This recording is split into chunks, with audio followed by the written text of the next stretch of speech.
मित्रों, Bharat selection wing के YouTube channel पर आपका स्वागत है। हालांकि मित्रों, अब दशहरा का पावन पर्व भी आ चुका है।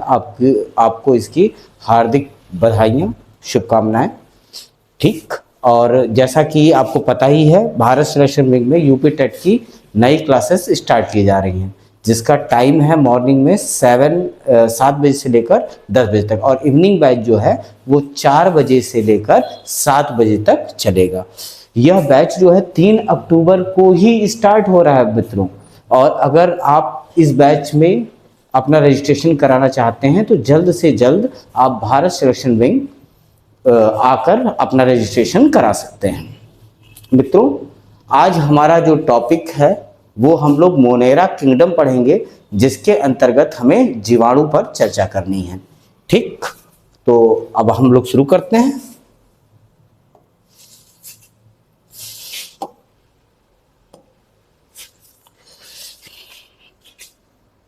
मित्रों, हम लोग का जो टॉपिक है आज वो है मोनेरा किंगडम। सबसे पहले देखिएगा, इसमें जो है प्रोकैरियोटिक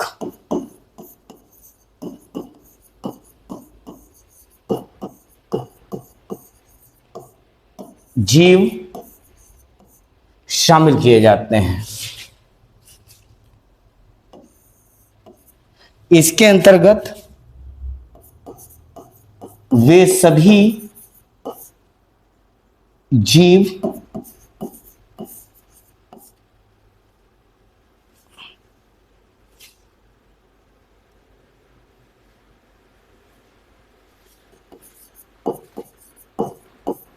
पाए जाते हैं, वे सभी जीव पाए जाते हैं जहां पर जीवन की थोड़ी भी संभावना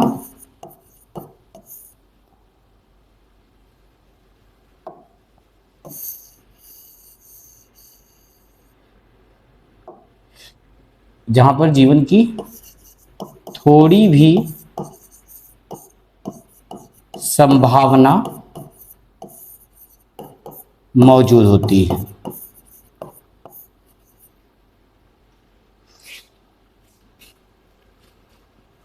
अर्थात ये सभी जीव उन स्थानों पर, यहां पर एक शब्द छूट गया था, उन स्थानों पर पाए जाते हैं जहां पर जीवन की थोड़ी भी संभावना मौजूद है। अगर हम मोनेरा किंगडम के कोशिकीय संगठन की बात करें, कोशिकीय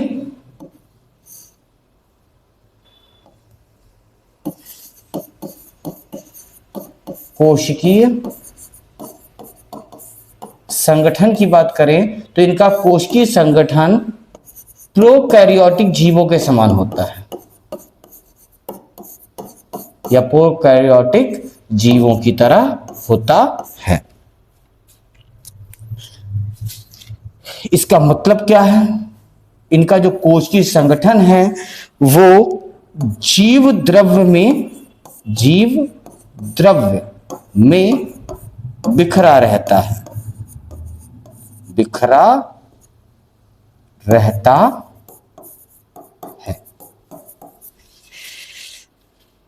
मित्रों, इसमें केंद्रक झिल्ली या न्यूक्लियर मेम्ब्रेन नहीं पाई जाती है।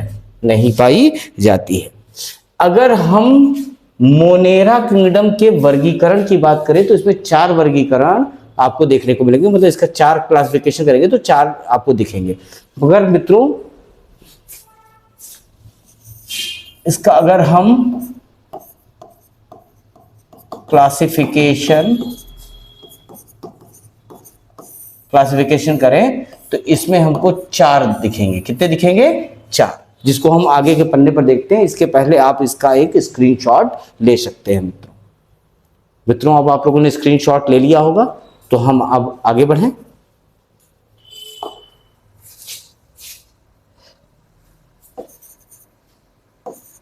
मोनेरा किंगडम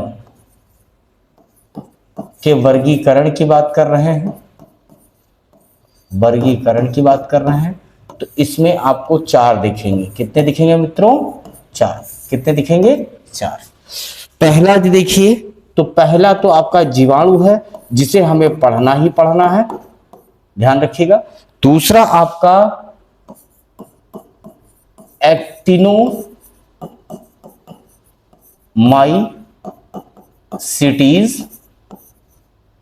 अगर हम तीसरे की बात करें तो इसके अंतर्गत आता है आर्की बैक्टीरिया। और चौथे की बात करें तो इसके अंतर्गत आता है साइनो बैक्टीरिया, साइनो बैक्टीरिया। इस टॉपिक पर अभी हम इस पर गहन चर्चा करेंगे। फिलहाल एक्टिनोमाइसीटीज की बात करें तो इसे हम लोग कवक सम जीवाणु कहते हैं, कवक सम जीवाणु। इसका मतलब है यह वह बैक्टीरिया है जिसमें आपको कवक के समान लक्षण दिखाई पड़ते हैं, किंतु इसका जो कोशिकीय संगठन है, एक्टिनोमाइसीटीज का जो कोशिकीय संगठन है, कोशिकीय संगठन है, वो प्रोकैरियोटिक सेल की तरह होता है, जिसके कारण इसे हम लोग मोनेरा किंगडम के अंतर्गत रखते हैं, मोनेरा किंगडम के अंतर्गत रखते हैं।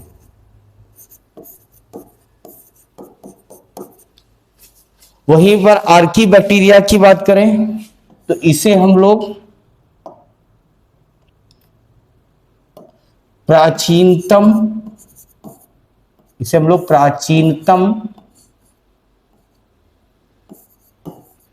जीवित जीवाश्म के नाम से जानेंगे।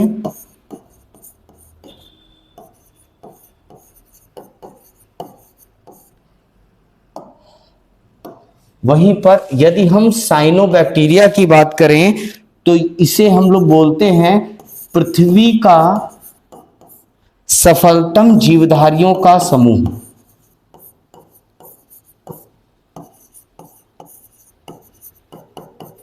सफलतम जीवधारियों का समूह। साथ में अगर साइनोबैक्टीरिया की बात करें तो ये कवक से लेकर साइकस तक,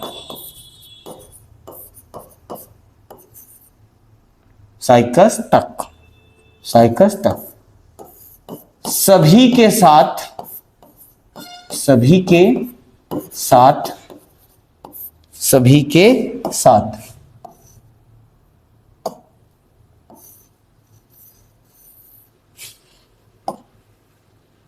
कवक से लेकर साइकस तक सभी के साथ सिम्बायोटिक रिलेशन में रहता है, सिम्बायोटिक रिलेशन में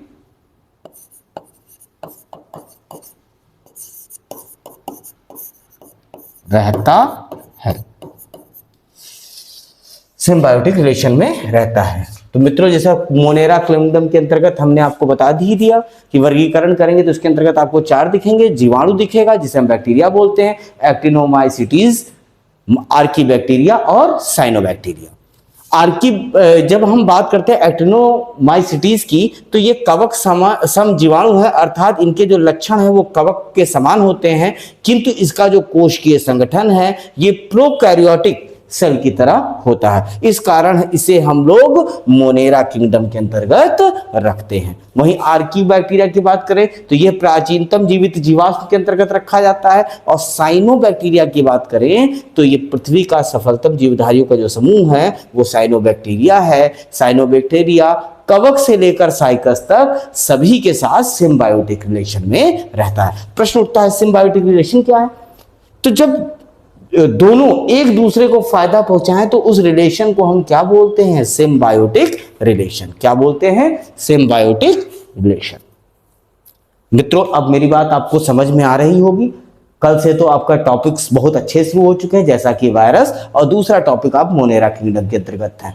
प्रश्नों की दृष्टि से यह बहुत ही उर्वर क्षेत्र है जिसको हर एक छात्र को मन लगाकर पढ़ना चाहिए। एक आध प्रश्न आपको यहां से मिल जाते हैं जो आपके एग्जाम में आपके लिए वरदान से कम नहीं है। मित्रों, अगर आप लोगों ने इसका स्क्रीनशॉट ले लिया हो तो अब हम आगे बढ़ें। हाँ मित्रों, तो फिर हम आगे बढ़ते हैं।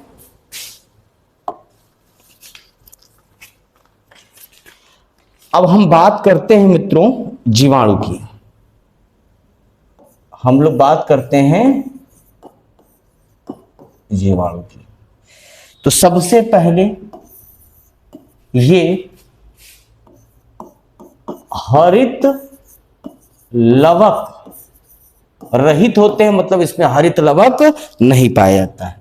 दूसरी बात करें, ये एक कोशिकीय मतलब यूनिसेलुलर, एक कोशिकीय भी हो सकते हैं और बहुकोशिकीय भी हो सकते हैं। बहुकोशिकीय हो सकते हैं मतलब एक कोशिकीय और बहुकोशिकीय प्रोकैरियोटिक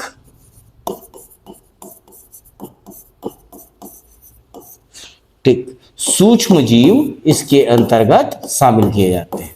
कौन से जीव? सूक्ष्म जीव। फिर उसके बाद बता रहे हैं जीवाणु की जो सेल वॉल है, जीवाणु की सेल वॉल प्लांट के सेल वॉल से अलग होती है, अलग होती है। वहीं आगे की बात करें तो जीवाणुओं में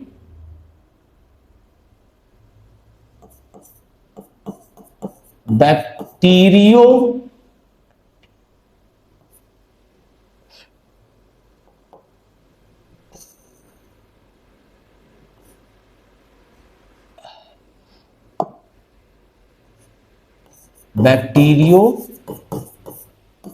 क्लोरोफिल पाया जाता है। याद रखिएगा, प्लांट में पाए जाने वाले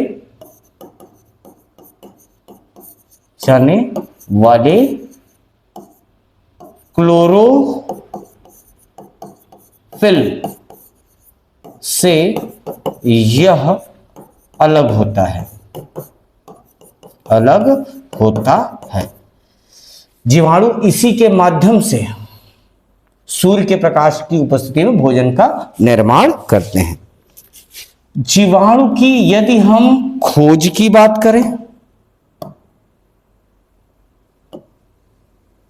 यह जीवाणु की हम खोज की बात करें तो इसको जो खोजा है वो ल्यूवेनहॉक ने, ठीक है, ल्यूवेनहॉक महोदय ने खोजा है। ल्यूवेनहॉक को हम लोग फादर ऑफ बैक्टीरियोलॉजी कहते हैं, फादर ऑफ बैक्टीरियोलॉजी कहते हैं। ये जो ल्यूवेनहॉक है ये हॉलैंड के हैं, याद रखिएगा मित्रों, ये कहां के हैं? हॉलैंड के हैं। चलिए, तो मित्रों जैसा कि आपने देखा कि जीवाणु में हरित लवक नहीं पाए जाते हैं, इनका ये जो है एक कोश की या बहुकोश की प्रोकैरियोटिक जीव जो हैं, प्रोकैरियोटिक सूक्ष्म जीव जीवाणुओं के अंतर्गत शामिल होते हैं। जीवाणुओं का सेल वॉल प्लांट के सेल वॉल से अलग होता है। जीवाणुओं में बैक्टीरियो क्लोरोफिल पाया जाता है, जो प्लांट में पाए जाने वाले क्लोरोफिल से अलग होता है। जीवाणु की खोज लेवनहॉक ने की, और लेवनहॉक को हम लोग बोलते हैं फादर ऑफ बैक्टीरियोलॉजी। ठीक है मित्रों, अब आप इसकी भी फोटो खींच सकते हैं जिससे हमें आगे बढ़ने में मदद मिले। आप इसकी भी फोटो खींच लें। ठीक मित्रों, ओके, आगे बढ़ते हैं। अब एक व्यक्ति या एक किरदार है आपके सामने, लुई पाश्चर। कौन है? Louis Pasteur. आपको पता है किण्वन, जिसको हम लोग बोलते हैं फर्मेंटेशन,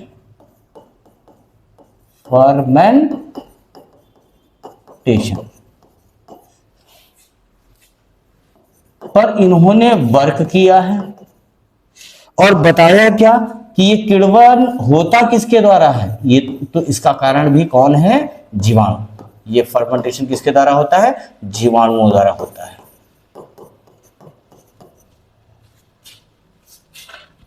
उसके बाद में दूध से दही बनने का एग्जांपल आप इसमें देख ही सकते हैं फिलहाल। अब इसके बाद अगली बात करें तो इन्होंने बताया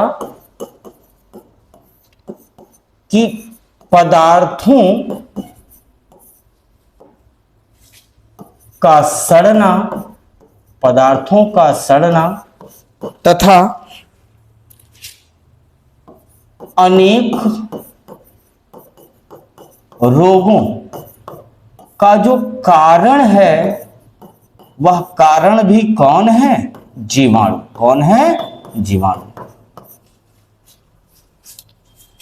इतना ही नहीं मित्रों, इन्होंने एक सिद्धांत दिया जिसे हम लोग बोलते हैं germ theory of disease.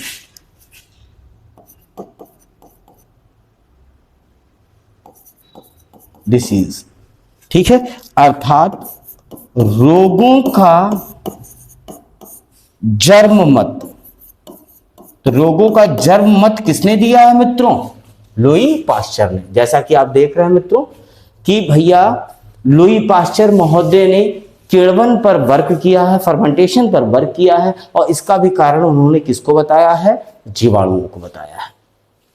Louis Pasteur ने बताया है कि पदार्थों का सड़ना और अनेक रोगों का जो कारण है वो कारण भी जीवाणु है। इतना ही नहीं, इन्होंने जर्म थ्योरी ऑफ डिसीज दी, अर्थात रोगों का जर्म मत भी दिया है। आपसे अक्सर ये क्वेश्चंस आपसे एग्जाम में पूछे जाते हैं। अब मित्रों, आपके इस तरह के क्वेश्चन आए तो सही तो होने चाहिए। सही हो तो आप भी वीडियो को शेयर कर सकते हैं। आपके मोबाइल में एक छोटा सा बटन होता है लाइक का, आप उसे दबा सकते हैं और चैनल को सब्सक्राइब जरूर कर लीजिएगा मित्रों। मेरे विशेष बात याद रखिएगा, जितने भी वीडियोस आने हैं आपको आपके पास में उन लिंक्स का पहुंचना भी जरूरी है। जो आपके भारत सिलेक्शन विंग के यूट्यूब चैनल की जो नोटिफिकेशन आती है वो उसके माध्यम से आपको पता चलेगा कि सर ने कब कब कौन कौन से टॉपिक आपके पढ़ाते गए हैं। ठीक है, अब आगे बढ़ते हैं मित्रों।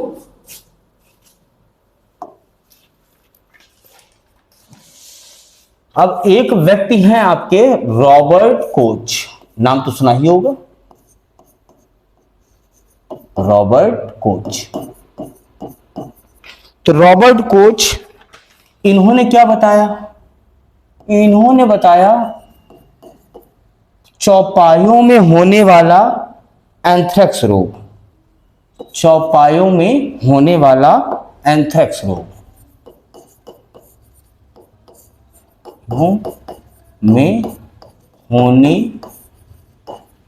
वाला एंथ्रेक्स रोग और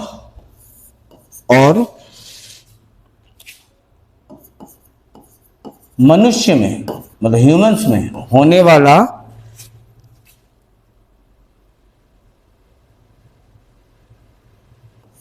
टीबी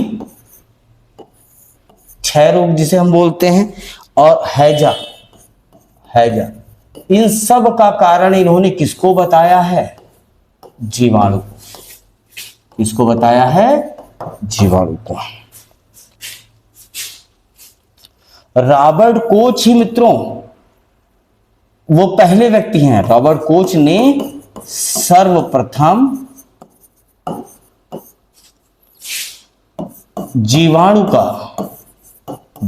का इन्होंने कृत्रिम संवर्धन किया है मित्रों, कृत्रिम रूप से संवर्धन किया है।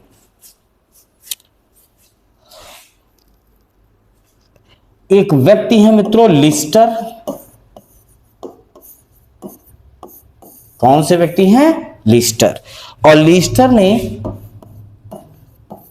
जीवाणुओं के संबंध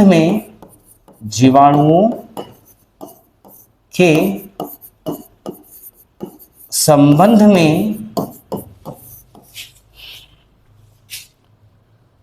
प्रतिरोधी मत,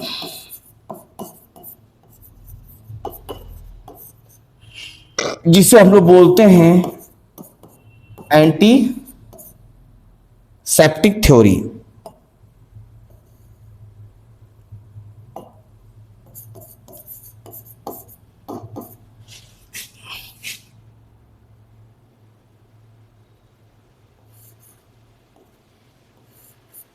एंटीसेप्टिक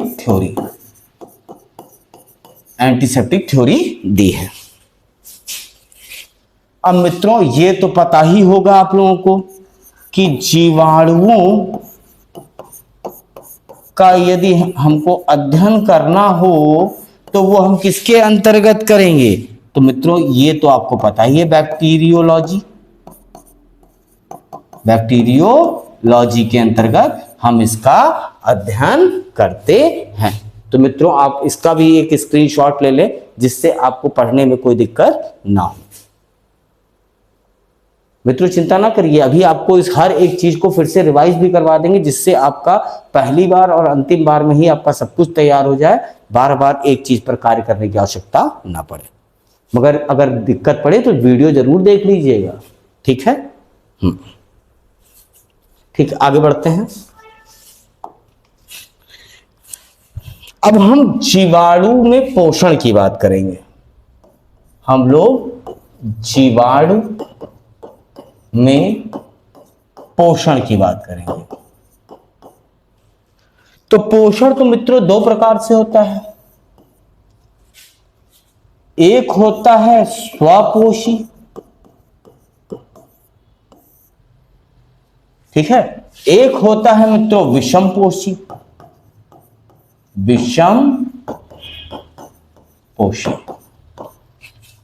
विषमपोषी को हम बोलते हैं हेट्रोट्रॉफिक, और स्वपोषी बोलते हैं ऑटोट्रॉफिक। ठीक, अब इसमें हम लोग तीन प्रकार की चीजें देखेंगे। एक या तो वो प्रकाश संश्लेषी मतलब फोटो सिंथेटिक, ठीक है। दूसरा हम देखेंगे कि वह रसायन संश्लेषी है।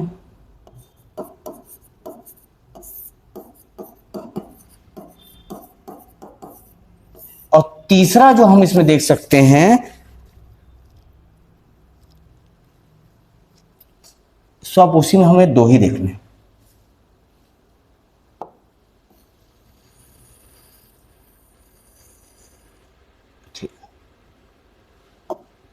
या तो प्रकाश संश्लेषी है या तो रसायन संश्लेषी। विषमपोषी में हम देखेंगे तो तीन प्रकार के दिखेंगे। पहला जो आपको दिखेगा वो होगा पैरासिटिक।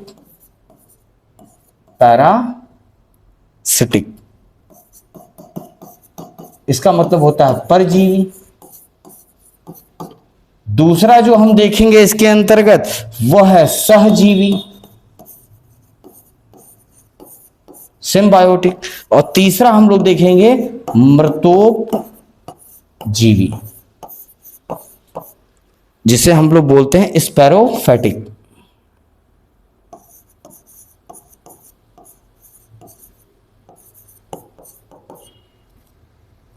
स्पैरोफैटिक सिम्बायोटिक। ठीक, फोटोसिंथेसिस मतलब है प्रकाश के समर्थन से जो जीवाणु अपना भोजन स्वयं बनाने में क्या रहें, सक्षम रहें। और अगर हम इसकी बात करें एग्जाम्पल में, तो एग्जाम्पल आप इसका लिख सकते हैं रोडोस्पिरिलम। रोडोस्पिरिलम। अगर हम रसायन संश्लेषी की बात करें, इसमें जीवाणु अकार्बनिक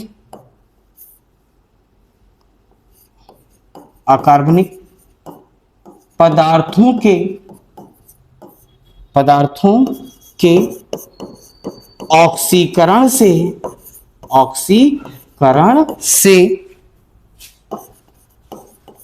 ऊर्जा प्राप्त करता है, ऊर्जा प्राप्त करता है। अब इसके उदाहरण की बात करें, इसके एग्जाम्पल की अगर हम बात करें, तो इसमें हम एग्जाम्पल बोल सकते हैं नाइट्रोसोमोनास। जबकि दूसरे उदाहरण की बात करें, तो इसमें हम लोग हो सकता है नाइट्रोबैक्टर।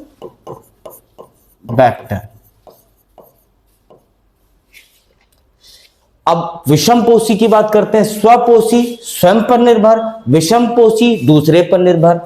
तो परजीवी की बात करते हैं, तो इसके जो जीवाणु हैं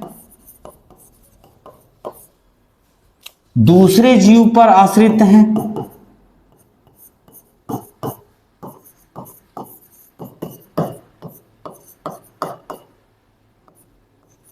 दूसरे जीव पर आश्रित है। ठीक है, प्लस ये रोग के कारक भी बनते हैं, रोग के कारक भी बनते हैं। अब एग्जाम्पल इसका बोल दे तो माइकोबैक्टीरियम इसका एग्जाम्पल हो सकता है।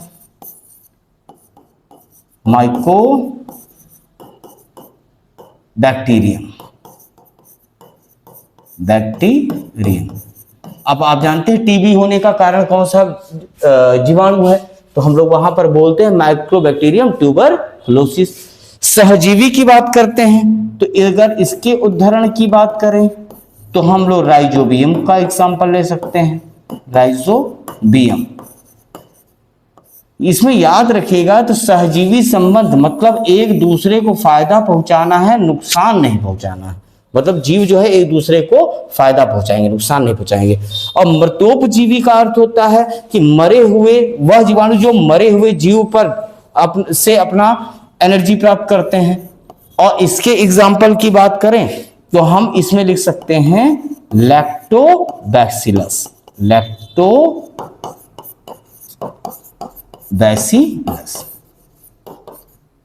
लैक्टोबैसिलस। मित्रों, अब आप इसकी भी एक स्क्रीनशॉट ले लें, जिससे आज का कार्यक्रम आपका समाप्त हो। कल की जो हमारी क्लास होगी उसमें हम जीवाणुओं के लाभ और हानि पर चर्चा करेंगे, और इस टॉपिक को एंड करके हम लोग साइनोबैक्टीरिया की तरफ आगे बढ़ेंगे। ठीक मित्रों, ठीक। तो मित्रों, आपने इसका भी स्क्रीनशॉट ले लिया होगा। अब हम जितना टॉपिक पढ़ चुके हैं उसको एक बार फिर देखते हैं, समझते हैं, फिर आगे बढ़ते हैं।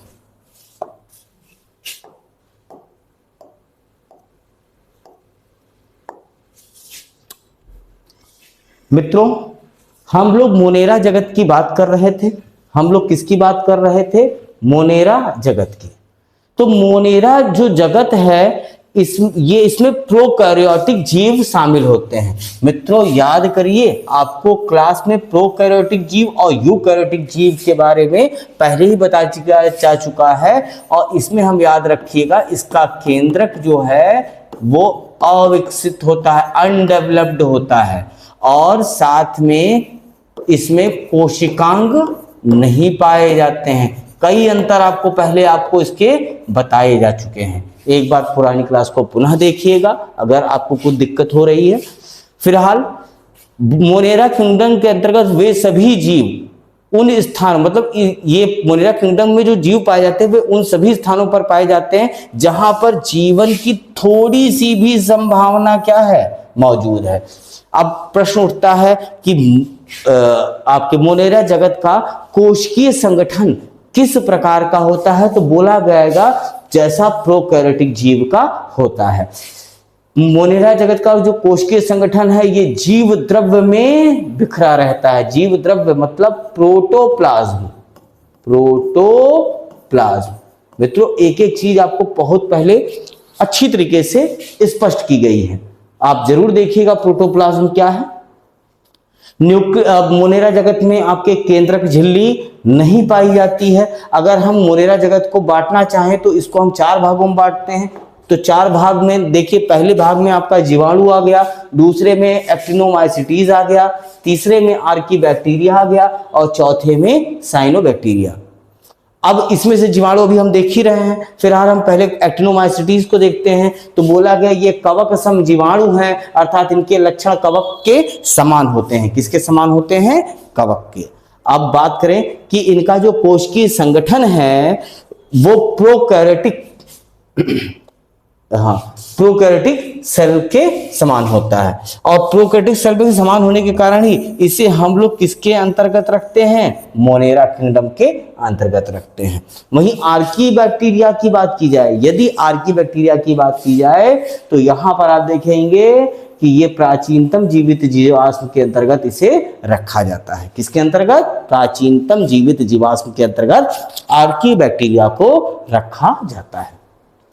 साइनोबैक्टीरिया की बात करें तो यह पृथ्वी का सर्वोत्तम जीवधारियों का समूह है, और कवक से लेकर साइकस तक सभी के साथ यह किस रिलेशन में रहता है? सिम्बायोटिक रिलेशन में। सिम्बायोटिक रिलेशन जहां पर दोनों जो हैं ये एक दूसरे को क्या पहुंचाएंगे? लाभ पहुंचाएंगे।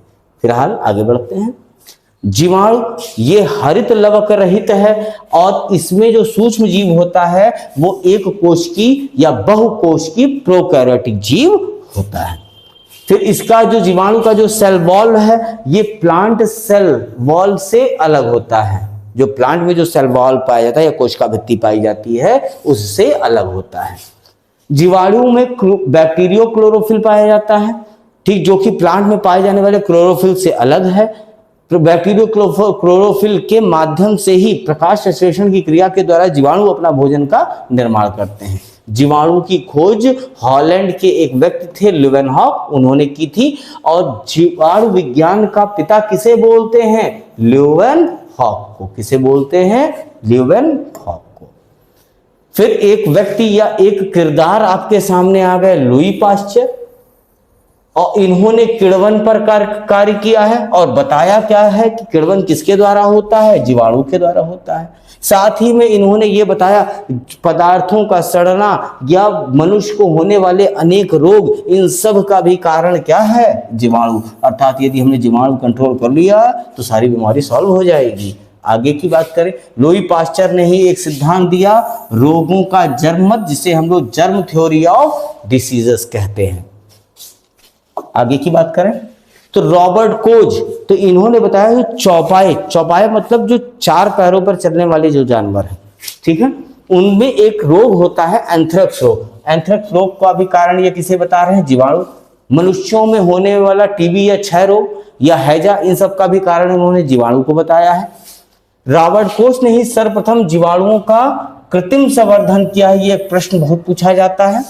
लिस्टर, तो इन्होंने कहा कि जीवाणुओं के संबंध में इन्होंने एंटीसेप्टिक थ्योरी दी है। तो पूछा था एंटीसेप्टिक थ्योरी किसने दी है? तो हम बताएंगे लिस्टर महोदय ने दी है। किसने दी है? लिस्टर महोदय ने। जीवाणुओं का अध्ययन हम लोग बैक्टीरियोलॉजी के अंतर्गत करते हैं।